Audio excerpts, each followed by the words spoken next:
இது ஃபர்ஸ்ட் மலேசியாவின் செய்திகள் உங்களுக்காக.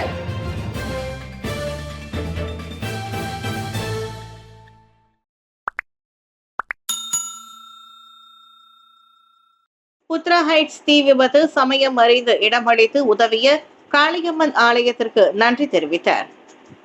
பூச்சோங் புத்ரா ஹைட்ஸ் ஜாலான் ஹார்மோனி புத்ராவில் எரிவாயு குழாய் வெடித்து ஏற்பட்ட பெரும் தீயில் பாதிக்கப்பட்டவர்களுக்கு பிரதமர் டாக்டர் ஸ்ரீ அன்வர் இப்ராஹிம் அவசர உதவிகளை அறிவித்துள்ளார். அவ்வகையில் முற்றாக சேதமடைந்த வீரர்களுக்கு வீடுகளுக்கு அவற்றின் உரிமையாளர்களுக்கு 5000 ரிங்கெட் வழங்கப்படும். பகுதி சேதமடைந்த வீடுகளுக்கு தலா 2500 ரிங்கெட் அறிவிக்கப்பட்டுள்ளது. அதோடு சேதமுற்ற வீடுகளுக்கு மாற்று வீடுகளை வழங்கும் விவகாரத்தில் மத்திய அரசு, மாநில அரசு மற்றும் பெட்ரனஸ் நிறுவனம் பொறுப்பேற்றுக் கொள்ளும் என்றார் அவர். அடுத்த கட்ட நடவடிக்கை குறித்து குடியிருப்பாளர்களுடன் கலந்து ஆலோசிக்குமாறு சம்பந்தப்பட்ட அனைத்து அரசு நிறுவனங்களும் உத்தரவிடப்பட்டுள்ளது. வெடிப்பு ஏற்பட்ட பள்ளத்திற்கு நேற்று மாலை நேரில் வருகை மேற்கொண்டு நிலவரத்தை கண்காணித்த பிறகு டாக்டர் ஸ்ரீ அன்வார் அதனை தெரிவித்தார். காலையிலிருந்து தீயை அணைக்க போராடிய தீயணைப்பு மீட்பு படையினருக்கும் இதர பாதுகாப்பு படையினருக்கும் அவர் நன்றியை தெரிவித்துக் கொண்டார். புத்ரா ஹைட்ஸ் எரிவாயு குழாய் வெடிப்புக்கு மண் தூண்டல் காரணமா விசாரிக்கப்படும் என போலீஸ் உறுதி. ஸ்லாங்கூர் பூச்சோங் புத்ரா ஹைட்ஸ் பகுதியில் 500 மீட்டர் நீள எரிவாயு குழாய் வெடிப்பினால் பெரும் தீ ஏற்பட்ட சம்பவத்துக்கான உண்மை காரணம் கண்டறியப்படும். பெட்ரனஸ் நிறுவனத்தால் பாதிக்கப்பட்ட நிலத்தில் வெளிகாரால் மண் தோண்டப்பட்டதாக வைரலாகி வரும் குற்றச்சாட்டும் விசாரிக்கப்படும். நேற்று ஒரு நாள் முழுவதும் மீட்பு பணிகளுக்கும் தீயை அணைப்பதிலுமே முன்னுரிமை வழங்கப்பட்ட நிலையில் இன்று முதல் விசாரணை தொடங்கும் என ஸ்லாங்கூர் போலீஸ் தலைவர் டாக்டர் ஹுசைன் உமர் கான் தெரிவித்தார். தீயணைப்பு மீட்புத்துறையும் பெட்ரனஸும் விரிவான சோதனையும் விசாரணையும் நடத்தும் என அவர் சொன்னார். ஒருவேளை உண்மையிலேயே மண் தோண்டல் நடந்திருந்தால் அதற்கு யார் பொறுப்பு என்பதையும் கண்டுபிடிப்போம் என்றார் அவர். முன்னதாக சம்பவ இடத்திற்கு பிரதமருடன் வந்திருந்த ஸ்லாங்கூர் மந்திரி பெசார் டாக்டர் ஸ்ரீ அமீருடன் ஷாரியிடம் அந்த வைரல் குற்றச்சாட்டு குறித்து கேட்கப்பட்டது. அதற்கு பதிலளித்த அவர் பல்வேறு யுகங்களை வெளியாகியுள்ளன, அவற்றை விரிவாக விசாரிக்க முதலில் அதிகார தரப்புக்கு நாம் வாய்ப்பளிக்க வேண்டும் என்றார் அவர். மதமென பிரிந்தது போதும் மனிதம் ஒன்றே தீர்வாகும். புத்ரா ஹைட்ஸ் தீ விபத்தில் மெய் சிலிர்க்க வைத்த காட்சி. நேற்று ஸ்லாங்கூர் பூச்சொங்கையை உலுக்கிய புத்ரா ஹைட்ஸ் எரிவாயு குழாய் வெடிப்பு சம்பவத்தில் மனித நேயத்தின் உணர்ச்சிமிக்க ஒரு காட்சி எல்லோரையும் மெய் சிலிர்க்க வைத்தது. நோன்பு பெருநாளின் 2வது நாள் காலை 8 மணி அளவில் பயங்கர வெடிப்புடன் வானில் தீப்பிழம்புகள் எழும்பிய போது பெருநாள் விடுமுறையில் பலர் தூங்கிக் கொண்டிருந்தனர். சத்தம் கேட்டு விழித்தவர்களில் உயிரை காப்பாற்றிக் கொள்ள ஓடியது போது தற்காலிக நிவாரணங்களாக மையங்களாக அவர்களை அதிகாரிகள் முதலில் தங்க வைத்தது புத்ரா ஹைட்ஸ் ஸ்ரீ மகாகாளியம்மன் ஆலயம். தீக்காயங்களுடன் ஓடி வந்தவர்களை ஆலயத்தில் வைத்து ஆம்புலன்ஸ் மருத்துவ குழுவினர் முதலுதவிகளை வழங்கினர். பின்னர் மேல் சிகிச்சைக்காக அவர்கள் மருத்துவமனைகளுக்கு கொண்டு செல்லப்பட்டனர். ஆலயத்தில் தங்கியிருந்த ஒரு முஸ்லிம் நண்பர் அவருடைய மத தொழுகை நேரத்தின் போது அங்கேயே செஜாடா துணியை விரித்து தொழுகையை மேற்கொண்ட காட்சி மெய்சிலிர்க்க வைத்தது.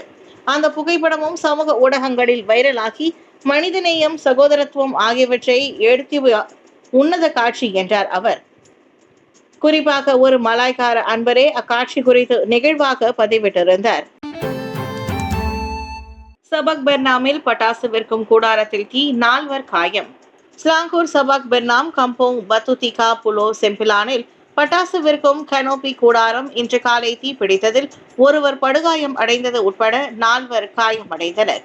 அதிகாலை 1 மணிக்கு மேல் தகவல் கிடைத்து 8 பேர் அடங்கிய தீயணைப்பு குழு சம்பவ இடம் விரைந்ததாக ஸ்லாங்கூர் தீயணைப்பு மீட்பு படையின் துணை தலைவர் அகமது முக்லிஸ் முக்தார் தெரிவித்தார். எனினும் அவர்கள் போய் சேருவதற்குள் தீ அணைக்கப்பட்டு விட்டது. காயமடைந்த 4 20 வயது மதிக்கத்தக்க உள்ளூர் இளைஞர்கள் ஆவர். ஒருவருக்கு 2 கால்களிலும் வலது கையிலும் படுகாயம் ஏற்பட்ட வேளை மற்ற 3 சிராய்ப்பு காயம் அடைந்தனர். 2 சிகிச்சைக்காக மருத்துவ குழுவிடம் ஒப்படைக்கப்பட்டதாக முக்லிஸ் கூறினார். சாமியா நித்யானந்தா இறந்து விட்டாரா? வைரல் தகவல் குறித்து கைலாசா பரபரப்பு விளக்கம். சர்ச்சைக்குரிய சாமியார் நித்யானந்தா உயிரிழந்து விட்டதாக நேற்று காலை முதலே தகவல் பரவி வருகிறது. தொடக்கத்தில் அது ஏப்ரல் ஃபுல் நகைச்சுவையாக இருக்குமோ என பலர் நினைத்திருந்த நிலையில் பின்னர் இந்திய தகவல் ஊடகங்களும் அது குறித்து செய்தி வெளியிட விவகாரம் பரபரப்பானது. 2 நாட்களுக்கு முன்பு நித்யானந்தா உடல்நலக் குறைவால் பாதிக்கப்பட்டதாகவும் அவர் உயிரிழந்து விட்டதாகவும் சமூக வலைதளங்களில் தகவல் பரவியது. நித்யானந்தாவின் சகோதரி மகனே வீடியோ வாயிலாக இந்து தர்மத்தை காப்பதற்காக நித்யானந்தா உயிர் தியாகம் செய்து சமாதி அடைந்து விட்டார் என அறிவித்தது அவரின் பக்தர்கள் மத்தியில் கடும் அதிர்ச்சியை ஏற்படுத்தியது. இந்நிலையில் கைலாசாவின் அதிகாரப்பூர்வ இணையதளத்தில் அது குறித்து விளக்கம் அளிக்கப்பட்டுள்ளது. பகவான் நித்யானந்தா இறக்கவில்லை, அவர் ஆரோக்கியமாகவும் பாதுகாப்பாகவும் உயிருடனும் உத்வேகத்துடனும் இருப்பதாக கைலாசா உறுதி அறிவிக்கிறது என அச்செய்தியில் தெரிவிக்கப்பட்டுள்ளது. அவர் இறந்துவிட்டதாக இந்து விரோத ஊடகங்கள் பொய் தகவல் பரப்புகின்றன. அதனை கடுமையாக கண்டிக்கிறோம். உண்மையில் மார்ச் 30ஆம் தேதி நித்யானந்தா உகாதி கொண்டாட்டங்களில் கலந்து கொண்டு அனைத்து பக்தர்கள், சீடர்கள் மற்றும் 2 பில்லியன் இந்து மக்களுக்கு ஆசீர்வாதம் அளித்ததாக அவ்வூடகம் வெளியிட்டுள்ளது.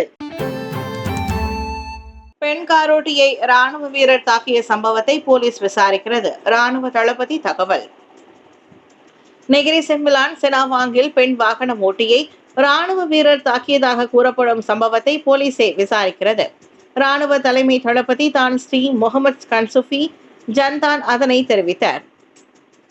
அவ்விவகாரத்தை ராணுவம் அணுக்கமாக கண்காணித்து வருகிறது. இந்நிலையில் ராணுவ படையின் நற்பெயருக்கு களங்கம் விளைவிக்கும் வகையில் எந்த ஒரு செயலையும் கடுமையாக கருதுவதாக அவர் சொன்னார். எனினும் சந்தேக நபர் இன்னமும் விசாரணையில் உள்ளார். எனவே மேற்கொண்டு கருத்துரைப்பதோ யூகங்களை எழுப்புவதோ சரியாக இருக்காது. போலீஸ் அவர்களது கடமையை செய்யட்டும் என்றார் அவர். அச்சம்பவம் மீதான விசாரணை புகிட் அமானுக்கு மாற்றப்பட்டதால் 35 வயது அந்த ராணுவ வீரர் முன்னதாக போலீஸ் உத்தரவாதத்தில் விடுவிக்கப்பட்டார். 4 நாட்களுக்கு முன் ஜாலான் பெர்சியாரான் செனாவாங் ஏம்பாட்டில் ஒரு விபத்துக்கு பிறகு 28 வயது காரோட்டியான பெண்ணை பலம் கொண்டு குத்தியதன் பேரில் அவர் கைதாகி இருந்தார். கோலாகெட்டில் 2 நாய்கள் தாக்கியதில் பெண்ணின் தலையின் பின்பகுதி கிழிந்ததில் காயம். கோலாகெட்டில் தாமந்தேசா பிடாராவில் நேற்று 2 ராட்வீலர் நாய்கள் தாக்கியதில் ஒரு பெண்ணின் தலையின் பின்பகுதி கிழிந்ததில் கடுமையான காயத்திற்கு உள்ளானார். அந்த பெண்ணுக்கு சுங்கை பட்டாணி சுல்தான் அப்துல் ஹலீம் மருத்துவமனையில் நேற்று அறுவை சிகிச்சை செய்யப்பட்டதாக தன்னை அடையாளம் காட்டிக்கொள்ளாத தாமண்டேசா பிடாராவின் குடியிருப்பு வாசி ஒருவர் தெரிவித்தார். அச்சம்பவத்தில் காயமடைந்த உள்நாட்டை சேர்ந்த மற்றொரு பெண், உள்நாட்டை சேர்ந்த 2 ஆடவர்கள் மற்றும் எகிப்தை சேர்ந்த 28 வயதுடைய விரிவுரையாளர் ஒருவரும் மருத்துவமனையில் சிகிச்சை பெற்றனர். சுங்கை பட்டாணியில் சுல்தான் அப்துல் ஹலீம் முவாத்சா ஷா பல்கலைக்கழகத்தில் கற்பிக்கும் அந்த விரிவுரையாளர் விடியற்காலை தொழுகையை நிறைவேற்றுவதற்காக தாமந்தேசா பிடாரா தொழுகை மையத்தை நோக்கி சென்று கொண்டிருந்த போது நாய்களால் தாக்கப்பட்டதாக கூறப்படுகிறது. அமெரிக்க சுகாதாரத்துறையில் களையெடுப்பு பேரளவிலான ஆட்குறைப்பை தொடங்கினார் டொனால்ட் ட்ரம்ப். அமெரிக்க சுகாதாரத்துறையிலிருந்து 10,000 வேலை ஆட்களை நீக்கும் தனது பெரும் திட்டத்தை சொன்னபடியே செயலாக்க தொடங்கியுள்ளார் அதிபர் டொனால்ட் ட்ரம்ப். இதுவரை நோய் கட்டுப்பாடு மற்றும் தடுப்பு பிரிவு, உணவு மற்றும் மருந்து மாத்திரை பிரிவு, தேசிய சுகாதார கழகம் ஆகியவற்றில் சத்தமில்லாமல் அவ்வேலை நடைபெற்று வருகிறது. உள்ளுக்குள் நடக்கும் விஷயம் அறிந்த சிலரும் பெயர் குறிப்பிட விரும்பாத வட்டாரங்களும் அதனை வெளியே கசிய விட்டுள்ளனர். நேற்று வாஷிங்டனில் உள்ள சுகாதார சேவைத்துறை கட்டடத்தில் இது லேசாக தெரிய வந்தது. வழக்கம் போல் காலையிலேயே வேலைக்கு வந்த ஊழியர்கள் வெளியிலேயே நீண்ட வரிசையில் காத்திருக்க வேண்டியதாயிற்று. கூடுதல் பாதுகாப்பு கட்டுப்பாடுகள் போடப்பட்டிருந்ததே அதற்கான காரணம். பணியாளர்கள் தத்தம் வேலை அட்டையை காட்டுமாறு கேட்டுக்கொள்ளப்பட்டு வேலை நீக்கம் செய்யப்பட்டவர்கள் வந்த வழியே திருப்பி அனுப்பப்பட்டனர்.